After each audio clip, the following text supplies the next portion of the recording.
Bab 016. Iya, Aunty. Amar membuka suara. Apa kamu ingin membiarkan anakmu seperti ini terus? Apa kamu tidak akan menyesal jika terjadi sesuatu kepada putrimu? Tidak ada bentakan, namun setiap ucapan Omarieta terasa mencekam. Tapi Aunty, putriku sudah ditangani oleh dokter, bahkan Amar sudah meminta perawatan serta obat terbaik dari rumah sakit ini. Ego Amar masih sangat besar. Omarieta tersenyum mengejek. Apa kamu tahu obat yang paling ampuh untuk menyembuhkan putrimu adalah wanita yang dipanggil Umi? Jangan egois, bahkan putrimu tidak pernah membebanimu selama ini. Aurel selalu menjadi anak baik dan sekarang bahkan hanya memenuhi keinginan kecil putrimu saja kamu tidak mampu. Atau apa perlu Aunty menyuruh Arsyad dan Amira? Ucap Omarieta monohok, sedangkan Oma Santika terkekeh di dalam hati. Hehehe, rasakan putraku, kau sekarang punya lawan yang tak terkalahkan. Monolog Oma Santika. Amar lalu bangkit dari duduknya, mengecup kening Aurel lalu keluar dari ruang rawat Aurel diikuti oleh Stephen. Pada Oma bertos ria, yes, berhasil. Ucap keduanya lalu terkekeh, sedangkan para opa hanya menggeleng melihat tingkah istri mereka. Kini Stephen mengikuti Amar hingga sampai di parkiran rumah sakit. Stephen masuk ke pintu kemudi sementara Stephen di kursi di samping kemudi. Apa semalam lo benar-benar mengusir wanita itu? Tanya Amar setelah Stephen menjalankan mobilnya. Tentu saja sesuai perintah dari lo.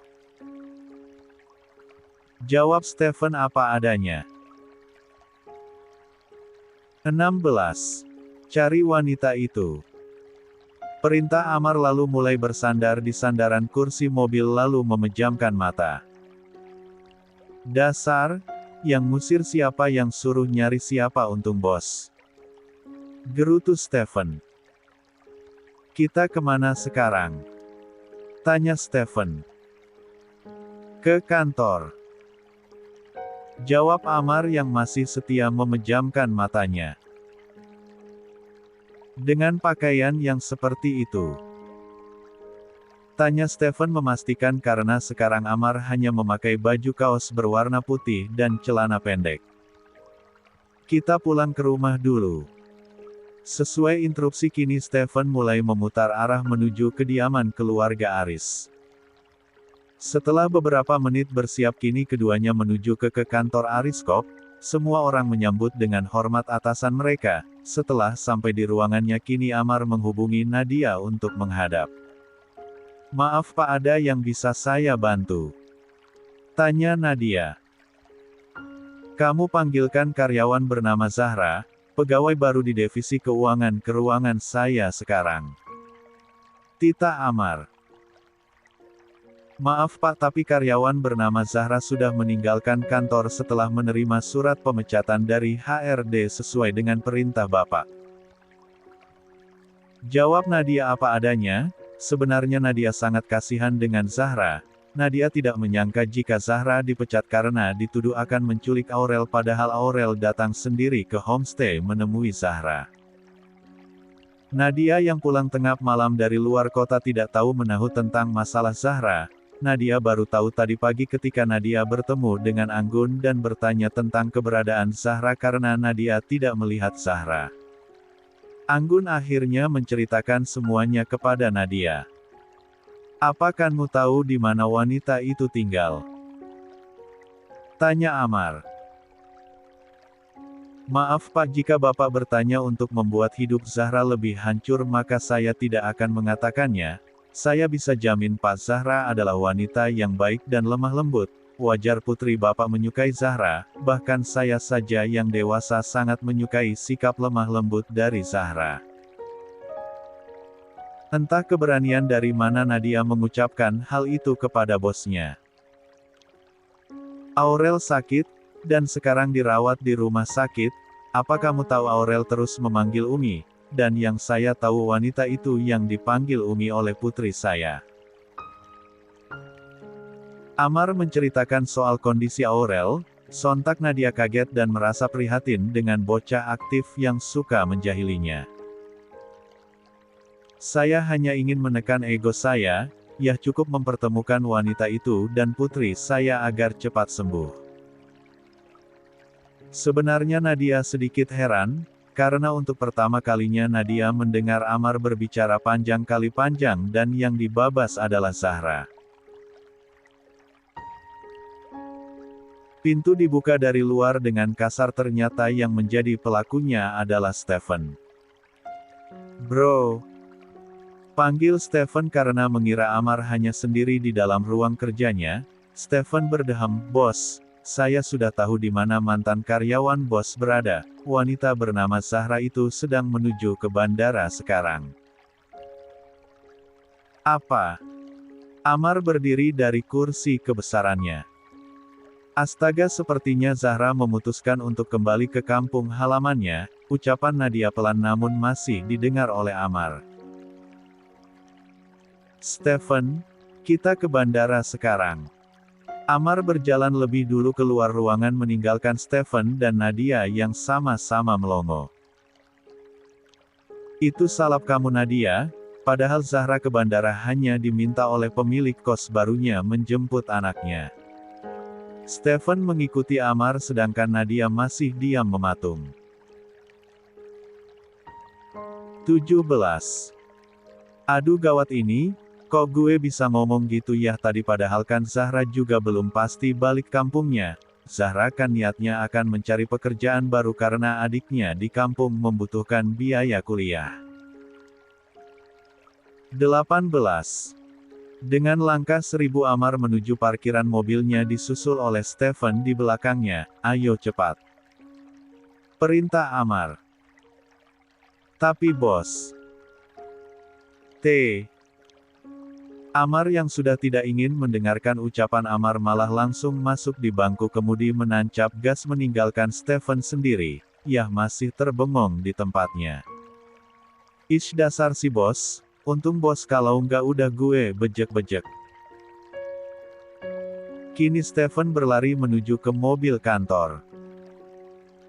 "Pak, kunci mobil," minta Stefan kepada supir kantor. "Mau saya antar tuan?" tanya si bapak yang menjadi supir kantor Ariskop. "Nggak usah pak," tolak Stefan. Setelah mendapatkan kunci mobil, kini Stefan juga masuk ke dalam mobil lalu menancap gas untuk mengejar bos yang tidak ingin mendengar penjelasan Stefan. Padahal kan Stefan akan menjelaskan sesuatu yang mungkin akan menguntungkan bagi Amar. Stefan yang berada di belakang mobil Amar merasa heran karena bosnya yang galak itu mengendarai mobil dengan kecepatan tinggi. Untung saja Stefan juga tidak bisa diremehkan dalam mengendarai mobil sehingga Stefan dapat mengejar mobil bosnya. "Cek dasar si bos edan, gue udah kayak ngejar pria yang sedang mengejar kekasihnya yang akan meninggalkannya. Atau perlu gue putar soundtrack lagu India ya pas Pak Bos ketemu sama pujaan hatinya?" Salah, maksudnya calon pujaan hati," ucap Stefan. Kalau saja Stefan berada satu mobil dengan Amar, mana berani Stefan mengata-ngatai bosnya yang memiliki kesabaran setipis tisu yang dibagi menjadi dua itu. Karena sibuk bicara sendiri sampai tak sadar ternyata lampu merah. Alhasil Stefan harus berhenti mendadak. Untung saja tidak sampai terjadi tabrakan. "Sit, bisa-bisa Pak Bos sampai di bandara nih, gawat." Stefan melihat lampu merah tak kunjung berubah hijau, bahkan setiap hitungan mundur yang dilihat Stefan terasa sangat lama. Baru juga mau jalan sudah kena lampu merah oleh bapaknya. Nah kan ini Stefan bahas apa sih, dasar jomblo karatan. Setelah beberapa menit berkendara, kini Amar telah sampai di bandara. Niatnya Amar akan melihat status penerbangan dari Zahra, namun Amar lupa jika yang Amar dengar dari Stefan, Zahra akan ke bandara sementara Nadia hanya mengatakan Zahra akan pulang ke kampung halamannya. Amar sampai lupa mencari tahu di mana daerah asal Zahra, si mantan karyawannya itu. Tak berselang lama Stefan datang membuat Amar bisa bernafas lega. "Hahaha. Nafas Stephen masih ngos-ngosan.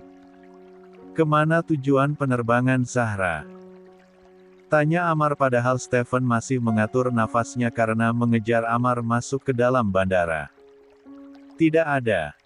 Jawaban Stephen terasa menjanggal di pikiran Amar. Maksud lo apa? Siapa yang bilang mantan karyawan lo akan terbang? Gue kan cuma bilang Zahra ke bandara.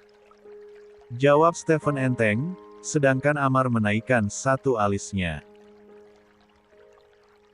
Zahra ke bandara itu cuma diberi amanah untuk menjemput anak dari pemilik kosnya bukan karena akan pulang kampung. Lanjut Stephen, seketika raut wajah Amar berubah. Sialan loh, gue bela-belain ke bandara buai ngejar itu cewek malah lo beri gue informasi yang setengah-setengah. Bahkan lo nggak bilang ke gue tadi di kantor, karena kesalahan lo ini gue potong gaji lo 30%. Setelah berucap, Amar berjalan keluar dari bandara meninggalkan Stephen masih terpaku dengan ucapan bosnya. Stephen mengejar bosnya, bos kok gaji gue sih yang dipotong? Itu nggak adil, gue sudah berusaha menjelaskan semuanya sama lo bos. Bahkan tadi di parkiran gue udah mau ngomong tapi lo langsung masuk mobil dan langsung tancap gas. Bos jangan dong bos gaji gue dipotong, gue udah ngincer pengen beli mobil baru biar nanti Aurel nggak ngatain lagi mobil gue jalannya kayak siput. Bak bocah yang tak diberi permen, kini Stephen mulai merengek. Jika saja ada salah satu karyawan atau rekan bisnis Ariskop yang melihat kelakuan asisten pribadi Amar Fateh Aris maka mereka tidak akan mempercayainya karena Stephen terkenal tegas dan 19. Sangat berwibawa. Lo diam, atau gue potong gaji lo 50%, lebih baik lo tunjukin di mana tempat kos wanita itu. Mendengar ucapan Amar, Stephen langsung diam, bahkan dengan cepat Stephen berjalan ke arah mobilnya, dipotong 30% saja Stephen merengek apalagi sampai 50% bisa-bisa Stephen akan nangis-nagis. Ayo bos, gue tunjukin, bos ikutin aja mobil gue. Tanpa sadar Stephen sudah memerintah Amar membuat Amar berdecak sebal namun tetap saja mengikuti ucapan Stephen. Setelah beberapa menit berkendara kini keduanya sampai di depan sebuah rumah bertingkat yang di depannya terdapat plat yang membuktikan bahwa rumah tersebut benarlah tempat kos yang dikhususkan untuk wanita. Stephen lebih dulu memasuki rumah tersebut yang diikuti oleh Amar di belakangnya. Assalamualaikum Pak, bisa saya bertemu dengan pemilik kosan ini? Tanya Stephen dengan hormat kepada security yang menjaga gerbang tersebut. Amar merasa heran kepada asistennya karena bukannya langsung bertanya tentang Zahra malah yang dicari pemilik kos. Waalaikumsalam nyonya ada di dalam mas mari saya antar. Kini security tersebut berjalan lebih dulu saat Stephen ingin mengikuti security tersebut, malah Amar menahan lengannya. Lo ngapain ketemu pemilik kosnya sih? Kita kan kesini mau ketemu sama wanita bernama Zahra itu. Ucap Amar. Cek kalau mikir tentang tender aja otaknya encer kalau mikir tentang ginian otaknya koslet. Gumam Stephen. Lo ngomong apa? Tanya Amar merasa curiga dengan asisten sekaligus sahabatnya yang berada di depannya. Enggak bos, gini bos kos ini itu khusus perempuan dan ketat, enggak sembarang orang mau main keluar masuk di kos ini apalagi laki-laki, harus dapat izin dari pemilik kos dulu. Stephen mulai menjelaskan panjang lebar, Namun respon Amar membuat Stephen berdecak sebal. Kini keduanya memasuki rumah utama yang berada di sebelah kos, dengan masih satu pekarangan. Ini nyonya, tuan-tuan ini ingin bertemu dengan nyonya. Ucap security. Oh iya makasih ya Mang, kamu bisa kembali ke tempat kamu, mari Pak silahkan duduk. Security tersebut meninggalkan kediaman pemilik kos sementara Amar dan Stephen duduk di kursi yang berada di ruangan tamu tersebut. "Apa yang bisa saya bantu?" tanya pemilik kos. "Begini Bu, kami mau bertemu dengan salah satu penghuni kos milik Ibu." Stephen yang menjawab sementara Amar sudah kembali ke mode dingin dan datar karena memang sikap Amar sudah mendarah daging hanya bisa sedikit merubah ekspresi wajahnya jika dengan keluarganya dan juga Stephen. "Kalau boleh tahu namanya siapa?" tanya kembali pemilik kos. "Zahra Bu," jawab Stephen. "Sebentar ya Ibu hubungi dulu." Setelah menelpon Zahra, kini Zahra yang baru saja selesai melaksanakan sholat duha mengganti mukenannya dengan jilbab instan lalu menuju ke rumah pemilik kos. "Tok tok tok. Assalamualaikum," ucap Zahra. "Waalaikumsalam." Saat kedua pria itu menengok ke arah Zahra, membuat jantung Zahra rasanya berdetak lebih kencang. Tapi nggak seperti genderang yang mau perang Yahwa kakak. 20. Belum juga Zahra memasuki rumah pemilik kos, Amar lalu bangkit keluar dari rumah tanpa pamit kepada pemilik rumah, "Ikut saya," ucap Amar saat berada di dekat Zahra. Lalu Amar melanjutkan jalannya. Stephen hanya bisa geleng-geleng kepala karena sikap Amar. "Maaf Bu, kami permisi dulu, terima kasih sebelumnya, assalamualaikum." Pamit Stephen lalu ikut keluar dari rumah pemilik kos. "Saya permisi Bu, assalamualaikum." Zahra ikut pamit kepada pemilik kos walaupun belum sempat masuk ke dalam rumah. "Waalaikumsalam," jawab pemilik kos. Amar berjalan dengan cepat menuju mobil miliknya yang diparkir di depan gerbang kos. Stephen juga mengikuti Amar, begitu pula dengan Zahra. "Masuk," perintah Amar kepada Zahra yang sudah berdiri di sisi mobil milik Amar.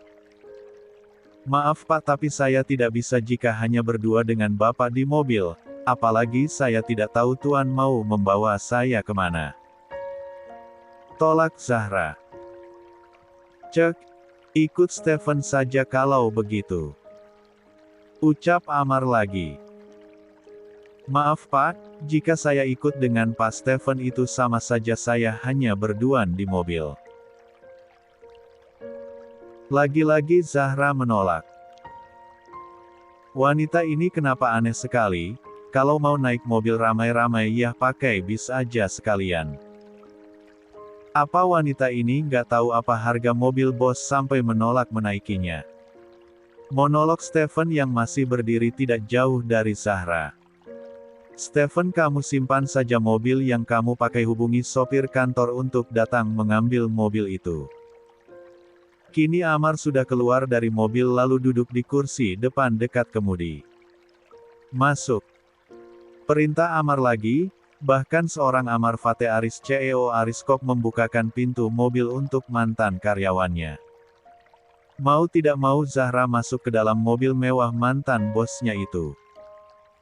Sedangkan Stephen menghubungi sopir kantor. "Halo.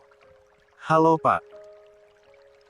Kamu ambil mobil kantor, saya sudah kirim alamatnya lewat pesan." "Baik Pak."